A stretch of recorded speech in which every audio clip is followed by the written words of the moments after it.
코로나19로 인해서 아직도 대면 예배가 회복되지 못한 것 참 안타깝기 그지없습니다. 코로나19 때문에 특별히 한국교회는 위기이면서 또 기회를 맞는 듯도 싶습니다. 오늘날처럼 한국교회 또는 한국 크리스천, 한국 목회자가 매스컴의 뉴스에 이렇게 자주 등장한 때가 없었던 듯 싶습니다. 본의 아니게 한국교회와 신앙인들은 세상 한복판에 어떤 점에서는 불림을 받았습니다. 기사에 자주 등장함으로 말미암아서 교회 바깥에 많은 사람들이 교회와 신앙인의 행태에 대해서 예민해짐으로 말미암아서 한국교회는 세상 한가운데 부름을 받은 그런 형세입니다. 세상 사람들은 아마도 속으로 그렇게 묻는지 모르겠습니다. 너희가 뭐냐? 너희가 믿는 믿음은 도대체 뭔데? 도전적이고 도발적인 질문을 무언으로 한국교회와 성도들에게 쏟아붓고 있는 때가 바로 지금이 아닌가 그런 생각이 듭니다. 그들의 날카로운 질문 앞에서 저는 다시 한번 우리 신앙인들의 믿음은 과연 무엇인가 스스로 되돌아보며 오늘의 설교를 준비하게 되었습니다. 믿음이란 무엇인가? 좀 도발적으로 제목을 잡은 까닭은 조금 도발적인 느낌을 주면 우리의 주목을 좀 더 끌 수가 있습니다. 우리나라의 유명한 대학 교수 한 분이 얼마 전 공부란 무엇인가 하는 책을 써서 베스트셀러로 만들었습니다. 유명 대학의 교수로 하버드에서 공부를 한 그분은 공부하는데 도대체 공부가 뭐냐? 라는 그런 도발적인 질문에 대해서 그 책을 통해서 그 나름대로 잘 대답을 하고 있습니다. 우리 한번 청년들이 혹은 학생들이 읽어볼 그런 아주 좋은 책이라고 생각이 됩니다. 그 도발적 제목을 제가 좀 차용을 해서 공부 대신 믿음을 한번 넣어봤습니다. 믿음이란 무엇인가? 믿음이 뭡니까? 우리는 믿음의 조상 아브라함의 발자취를 언급하고 있는 오늘 본문에 나타난 세 가지 장면을 통해서 믿음의 조상 아브라함을 통해 이 질문에 대해서 대답을 한번 발견해 보려고 합니다. 첫째 장면, 창세기 12장 1절과 4절. 75세 때 아브라함을 부르시는 놀라운 장면이 기록되고 있죠. 본토, 고향, 친척 아비집을 떠나라. 내가 지시할 땅으로 가라. 잘 먹고 잘 살고 있는 아브라함을 향해 어느 날 갑자기 하나님의 음성이 들렸고 그 음성을 쫓아 아브라함은 말씀을 따라서 75세에 그 땅을 떠났다. 1절과 4절의 내용이 그렇게 기록하고 있습니다. 아브라함이 산 시대는 예수님 오시기 전 꼭 2000년 전입니다.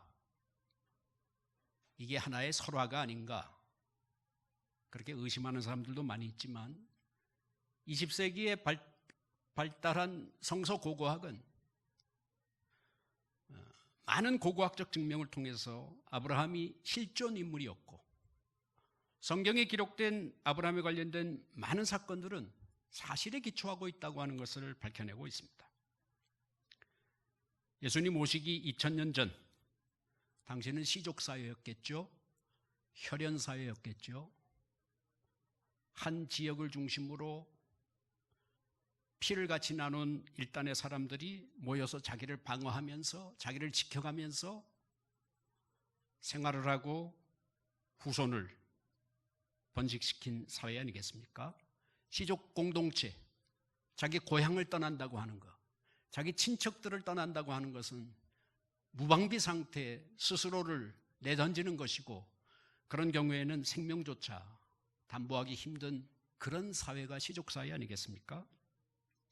엄청난 모험입니다. 떠난다고 하는 것. 그러나 아브라함은 떠났다. 이 아브라함의 첫 순종의 사건은 우리에게 믿음의 첫 번째 정체가, 우리는 삶의 주도권을 어디에 두고 살아가고 있느냐에 있음을 우리에게 설명해 주고 있습니다. 삶의 주도권. 내 삶을 결정하고 내 삶을 이끌어가는 결정권자. 요즘 많이 쓰는 패권. 패라고 하는 것은 우두머리, 으뜸이라고 하는 뜻입니다. 으뜸되는 권력, 최종적 권력, 결정적 권력. 여러분, 그것이 패권 아닙니까? 영국과 미국과 중국이 패권 싸움을 하고 있죠. 세계의 주도권, 세계의 우두머리 누가 될래? 서로 으르렁거리며 싸우고 있습니다. 헤게모니, 영어로는 그렇게 표현이 됩니다. 아브라함의 믿음의 시작은 하나님의 부르심과 명령 앞에서 자기가 그동안 스스로 주장했던 자기 삶에 대한 패권, 주도권, 헤게모니를 하나님께 양도한 사건이다. 우린 오늘 본문을 그렇게 설명할 수도 있을 듯 싶습니다. 즉, 믿음의 첫 번째의 문제는 내 삶의 주도권을 나는 과연 어디에 두느냐 하는 문제죠. 그렇죠? 내가 믿는 하나님께 두는 사람, 그 사람이 진정 성경적인 믿음을 갖고 살아가는 아브라함의 영적 후손과도 같은 사람이겠죠. 내가 믿노라 하면서도 내 삶의 주도권, 패권, 헤게모니를 아직도 은근히 주장하고 있다면 우리는 겉으로는 하나님을 믿는 사람인지 모르지만, 그러나 하나님 보실 때 중심을 보시는 그 하나님께서 아이고, 쟤는 아직 멀었다. 쟤는 아직도 나한테 주도권을 맡기지 못하고 있네. 그렇게 우리를 바라보시지 않겠습니까? 믿음은 끝없는 패권 싸움입니다. 하나님과 나 사이에 벌어지는 끝없는 싸움입니다. 우리의 믿음은 주님이 우리를 부르시는 그날까지 미완성 교향곡입니다. 바울의 표현대로 나는 이미 다 된 것이 아니다. 믿음 생활은 시작했지만 내 믿음은 완성된 게 아니에요. 우리는 믿음의 완성을 향해서 매일매일 사도 바울의 표현대로 푯대를 향해 달려가는 존재들일 뿐입니다. 도상의 존재들이고 미완성의 존재들이고, 오늘 주님이 나를 부르실 때 부끄러움 없는 신앙이 되기 위해서 어제의 믿음을 자랑하지 않고 어제의 믿음에 안주하지 않고 오늘 나의 믿음이 주님 보시기에 칭찬할 만한 내 삶의 모든 주도권을 주께 전적으로 아브라함처럼 위탁하고 맡기는 그런 믿음, 우리 주님께서 우리에게 바라고 기대하시는 믿음의 모습인 줄로 믿습니다. 강북의 어느 교회에서 강남에 살고 있는 어느 목사님을 청빙했습니다.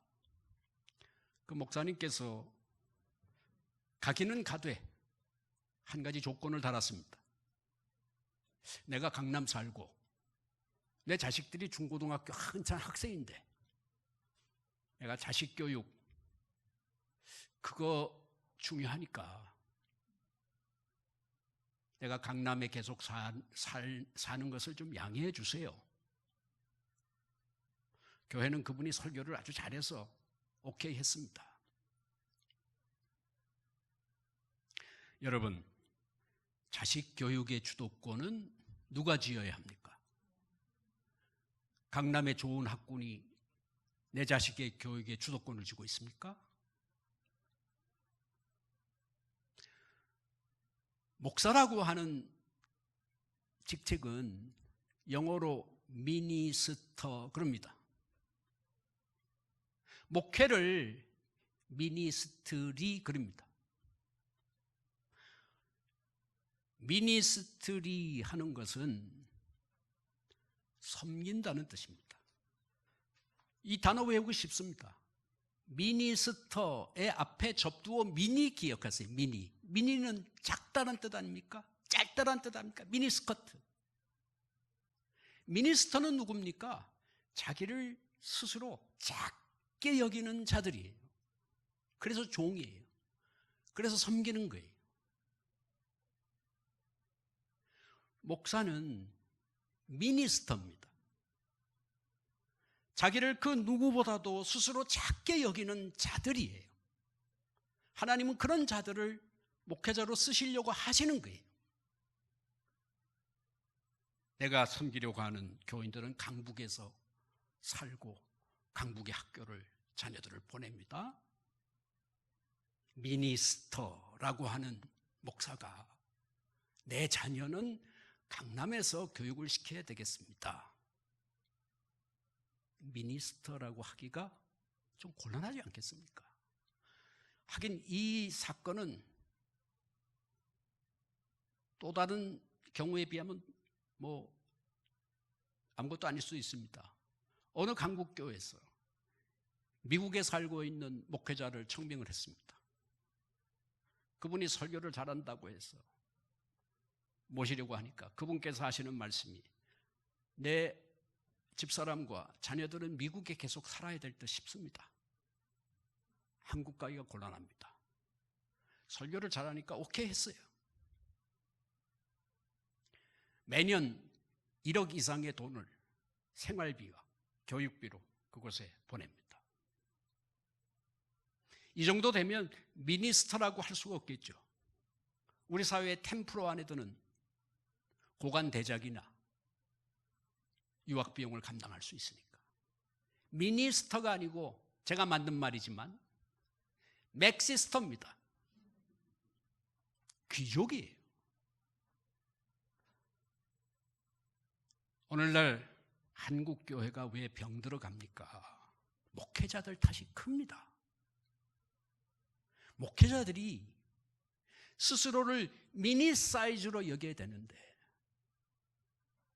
설교 좀 잘하고 평판이 좋으면 몸값이 올라가.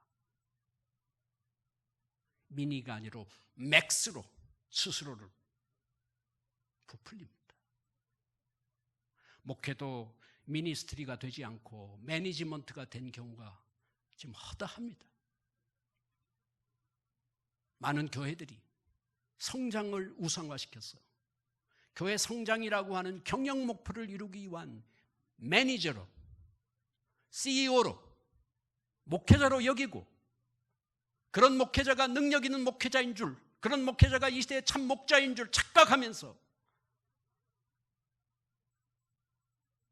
그 사람의 생활은 아무 관계가 없이 설교만 잘하고 교회만 부흥시키면 꽝 잡는 게 미니스터, 우리 매니지먼트면 족하다. 한국의 교회가 그런 점에서 굉장히 많은 문제를 안고 살아가고 있습니다. 사랑하는 성도 여러분, 목회자면 내 자녀의 교육의 주도권 앞장서서 우리 하나님께 그 주도권 헤게모니를 맡겨야죠. 내가 하나님의 부르심을 받아서 강남에서 강북으로 가든, 내가 하나님의 부르심 때문에 미국에서 강북으로 가든, 내 자식의 교육은 우리 하나님께서 알아서 잘 챙겨주실 줄 믿고 아브라함처럼 하나님의 명령을 쫓아 살아가는 것이 바로 하나님께서 우리에게 기뻐하시는 믿음의 모습인 줄로 믿습니다. 11조 왜 하죠? 11조는 물질에 대한 주도권이 내 번 돈 내 마음대로 내게 주도권이 있는 것이 아니고 하나님께 있다고 하는 것을 우리가 제도적으로 고백을 하는 거예요.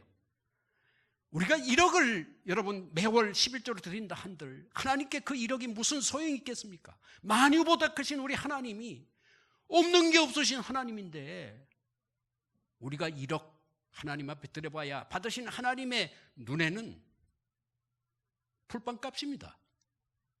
우리 보기에 클 뿐이지. 왜 주일 성수합니까? 시간에 대한 주도권이 우리 하나님께 있음을 우리가 제도적으로 고백하는 거예요. 내 시간, 내 인생의 주인공은 우리 하나님이십니다. 그게 여러분 주일 성수의 가장 중요한 가치다 하는 것을 볼 수가 있습니다. 1978년 여름, 저는 제가 다니던 교회에서 예기치 않은 사건을 겪었습니다. 교회 마당에서 어수선한 소리가 막 들리더니 한 중년의 남성이 갑자기 뛰어들어와서 맨 앞자리로 치달아갑니다.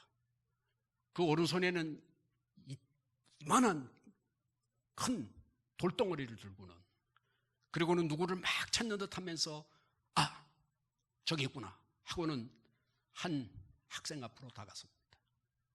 그리고는 그 돌을 내리칠 기세로 그 학생에게 얘기합니다. 지금 당장 나가! 안 나가면 너 여기서 이 돌에 맞아 죽는다. 깜짝 놀랐습니다. 그 학생은 공업고등학교를 다니는 고2 학생, 제가 가르치는 학생이었고 돌을 든 분은 그분의 아버지였습니다. 공고 다니는 분들은 자격증이 중요하고 자격증은 주일날 시험을 칩니다. 그날이 자격시험을 위해서 시험장에 가야 될 아들이 듣고 보니까 교회 가서 예배드린다니까 아버지가 화가 머리끝까지 나서 치달아와가지고 돌로 위협을 합니다. 그래도 그 학생은 미동도 하지 않고 예배를 드리고 그 중년의 남성은 주변 분들이 말려서 모시고 나갔습니다. 영의 아버지냐 육의 아버지냐, 내 삶의 진정한 주도권이 하늘의 아버지에게 있느냐, 날 낳아주신 육의 아버지에 있느냐, 그 치열한 전투와 싸움이 벌어지는 현장이었습니다.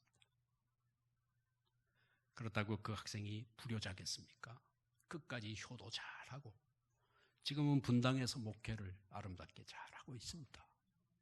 사랑하는 성도 여러분, 오늘 나의 믿음은 그 주도권을 어디에 맡기고 있는지, 그 주도권이 하나님께 있는지 아니면 은근히 내가 주장하고 있는지 우리 한번 깊이 되돌아보며 나의 믿음의 현주소를 다시 한번 깊이 바라보시는 이 시간이 될 수 있기를 바랍니다.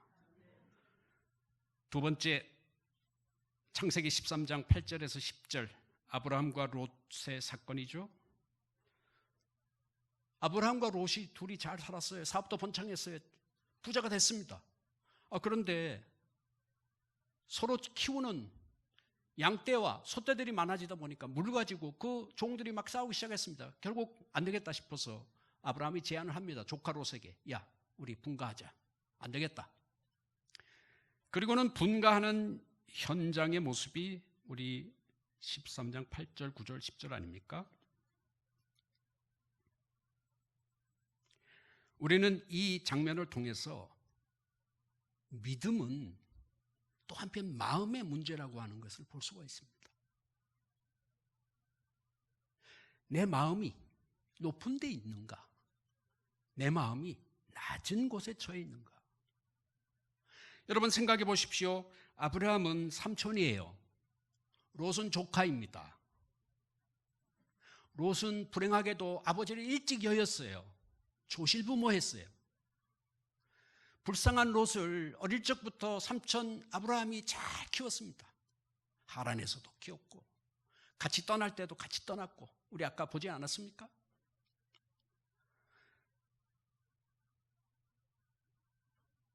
롯이 부자가 되고 가정을 이루고 그렇게 성공한 것은 전적으로 아브라함 삼촌의 덕입니다. 여러분 생각해 보세요. 영동대교 위에서 조카와 삼촌이 야, 너 강남 쪽으로 갈래? 강북 쪽으로 갈래? 너 먼저 정해. 여러분, 이럴 만한 삼촌이 이 세상에 어디 있겠습니까?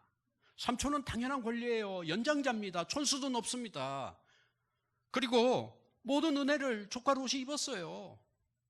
아브라함이 야, 내가 먼저 땅 정할게 이렇게 주장해도 롯은 뭐 할 말이 아무것도 없는 겁니다. 그러나 아브라함은 양보합니다. 조카지만, 연하지만, 내가 많이 키워줬지만, 은혜를 입혔지만 주장하지 않습니다.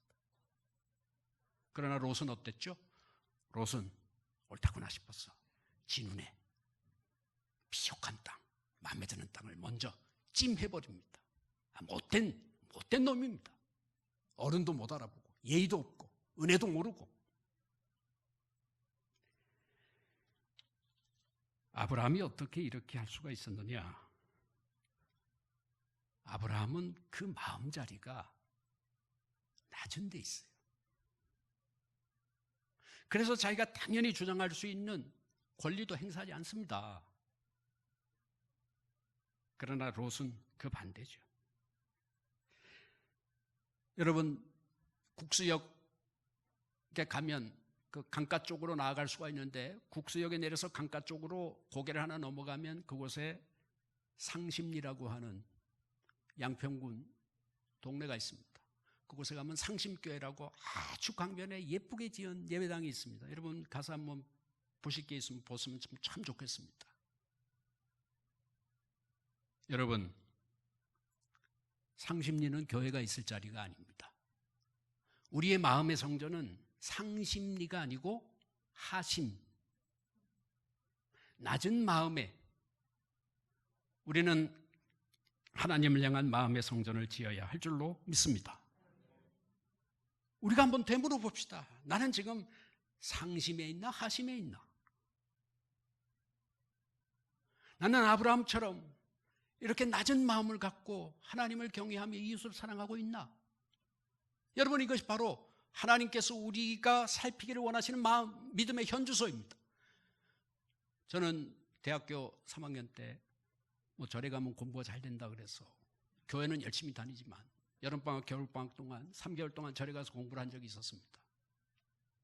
겨울방학 공부를 마치고 내려가려고 주지스님한테 가서 인사를 하니까 주지스님께서 제가 마음에 들었던 모양입니다. 여러분, 보통 사람 같으면 총각이 마음에 들면 아이고 자네 내 사위했으면 좋겠네 뭐 그렇게 얘기할 거 아닙니까? 스님이 자녀가 있습니까? 그렇게 할 수 없죠. 스님들이 제일 마음에 들었을 때 하는 표현이 뭐냐? 주선생 머리 깎고 여기 있지? 저보고 머리를 깎으래요. 여러분, 중이 아무나 되는 것도 아닙니다. 중이 되기 위해서, 머리 깎기 위해서는 여러 해 동안 행자성 노릇을 해야 됩니다. 새벽 3시면 일어나서 밥 짓기 시작해서 하루 종일 밥 짓고 빨래하고 청소하고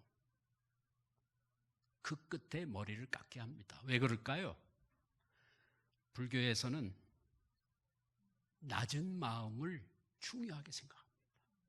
불교적 표현으로 하심 그렇게 얘기합니다. 성경적 표현으로 겸손 그렇게 우리가 달리 표현할 수도 있습니다. 저는 하심이라고 하는 표현도 겸손보다는 훨씬 더 우리가 이해하기 좋은 뜻인 것 같아요. 내 마음이 지금 어디 있지? 올라가 있나? 내려가 있나?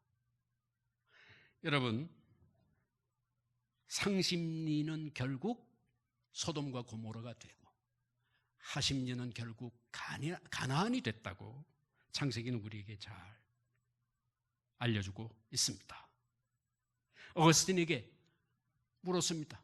어떻게 하면 믿음 생활 잘할까요? 어거스틴 얘기했다고 그러죠. 첫째 겸손, 둘째 겸손, 셋째 겸손. 겸손이야말로 믿음 생활의 왕도다.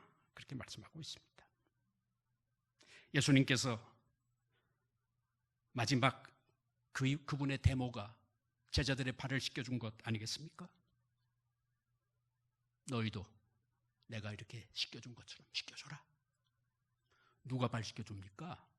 하심을 가진 자가 발휘시켜 줄 수 있어요. 겸손한 자가 발휘시켜 줄 수 있습니다. 빌립보서 2장 5절 이하, 우리가 잘 아는 그리스도의 겸손에 대하여 너희는 이 마음을 품으라.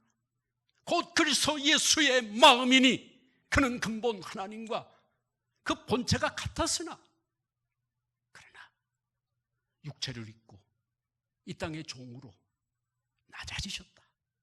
결국은 십자가까지 지셨다. 너희는 이 그리스도의 겸손, 그리스도의 하심, 그리스도의 이 낮은 마음 늘 본받으며 살아라. 바울은 우리에게 그렇게 말씀해 주셨습니다.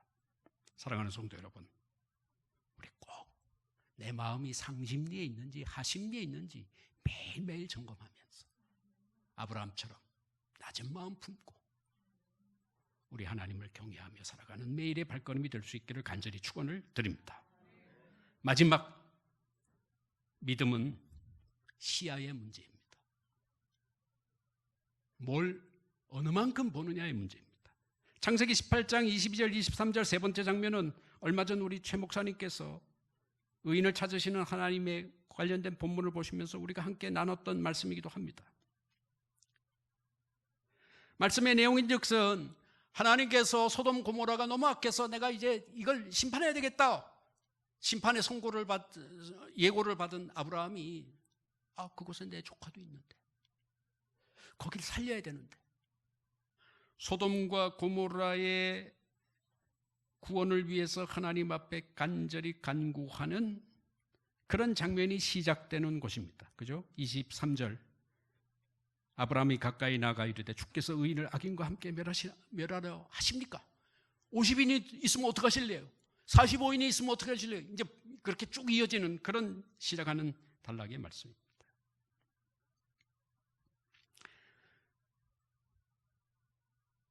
결론적으로 말씀드리면 신앙적인 시야가 나 개인의 구원과 나 개인의 축복에 머무를 거냐, 아니면 나는 축복 많이 받았어요, 난 뭐 더 바랄 것이 없어요,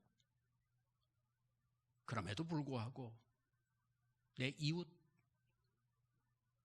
공동체, 사회, 국가, 인류, 그것을 향한 넓은 신앙적 시야가 바로 오늘 창세기 18장에 나타난 아브라함의 믿음의 모습이 아닐 수가 없습니다. 아브라함은 가나안에서 잘 살고 있어요.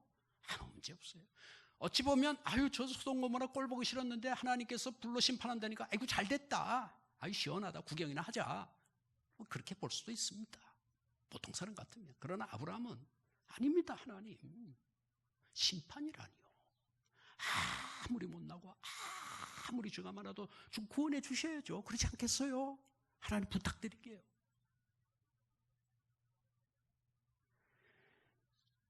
우리 신앙인들은 믿음의 시야가 아브라함처럼 이렇게 넓어져야 할 줄로 믿습니다.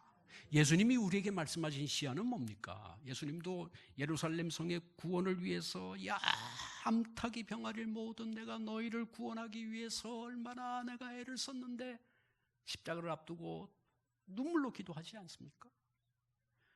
우리 예수님께서 제자들에게 너희는 땅끝까지 이르러 내 증인되라, 예루살렘부터 시작해서 땅끝까지. 여러분, 우리의 지금 믿음의 시야는 예루살렘에 지금 한정되어 있습니까? 아니면 땅끝까지 미치고 있는 주님이 기대하시는 아브라함처럼 넓은 신앙의 시야입니까? 한번 우리가 꼭 생각해 볼 필요가 있습니다. 아리스토텔레스의 미학이라고 하는 책을 보면 아름다움, 미라고 하는 것은 이렇게 정의했습니다. 개와 전의 조화, 개별적인 것과 전체가 어우러지는 게 미다. 저는 그게 가장 정확한 아름다움의 정의라고 생각합니다. 아름다운 신앙은 어떤 신앙이죠? 나 하나 복받고 나 하나 잘 살고 나 하나 성공하고, 그것만이 아니고 나의 이런 축복이 전체의 축복의 상태와 어우러지는 거예요. 그런데 여러분, 개와 전은 항상 모순된 관계에 있어요. 그게 적용하는 바라보는 기준이 다를 수가 있다는 얘기입니다. 여러분, 저축하는 것은 개인에게는 미덕입니다. 그러나 모든 사람이 저축하는 게 미덕이라 그래서 저축만 하면은 경제가 발전되겠어요? 다 은행에 들어가 있는데 투자해야죠. 소비해야죠. 그래야 경제가 돌아갈 거 아닙니까? 전체 시야에선 소비가 미덕입니다. 이걸 구성의 모순이라고 그렇게 얘기를 합니다. 즉 개인적으로 적용될 수 있는 틀과 전체에 적용되는 틀이 얼마든지 다를 수 있다는 겁니다. 그래서 우리 신앙인들은 믿음의 덕의 지식을 더해야 되는 거예요. 우리의 신앙이 개인의 차원에 머물면 우리는 얼마든지 개인적인 주장을 할 수가 있습니다. 그런데 그게 맞는 얘기야? 전체 틀에서는 엉뚱한 얘기가 될 수 있거든요. 코로나 사태가 제일 처음 벌어졌을 때 한국의 대표적인 Y교회에서 성명서를 냈습니다. 우리는 전쟁에도 예배를 금하지 않았다. 우린 목숨 걸고 예배 드렸다. 그렇기 때문에 우리는 코로나 사태에서도 우리 예배하지 말라고 하는 거 못 지킨다. 우리는 생명 걸고 지킨다. 그런 발표를 제가 보고 한숨을 지었습니다. 여러분, 전쟁과 전염병은 상황이 전혀 다른 거예요. 전쟁은 나 하나 목숨 버릴 각오로 예배 드릴 수 있죠. 왜? 내 목숨 내 거니까. 내가 하나님을 위해서 목숨 버릴 각오가 돼 있으니까. 그러나 전염병은 나 하나 죽는 게 아니잖아요. 옆에 사람들의 건강과 생명을 위태롭게 하잖아요. 그럴 권리는 우리에게 없습니다. 따라서 전쟁에도 예배를 드렸으니까 이 전염병에도 우리는 예배를 드린다고 하는 그들의 주장은 중학생이 볼 때도 아이고 이 사람들 왜 이래? 그렇게 얘기를 할 수밖에 없습니다.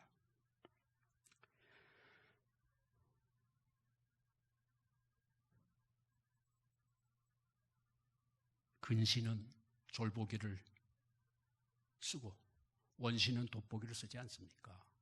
저는 하나님이 우리에게 기대하시는 신앙도 한쪽에는 졸보기를, 한쪽에는 돋보기를 써야 되는 거예요.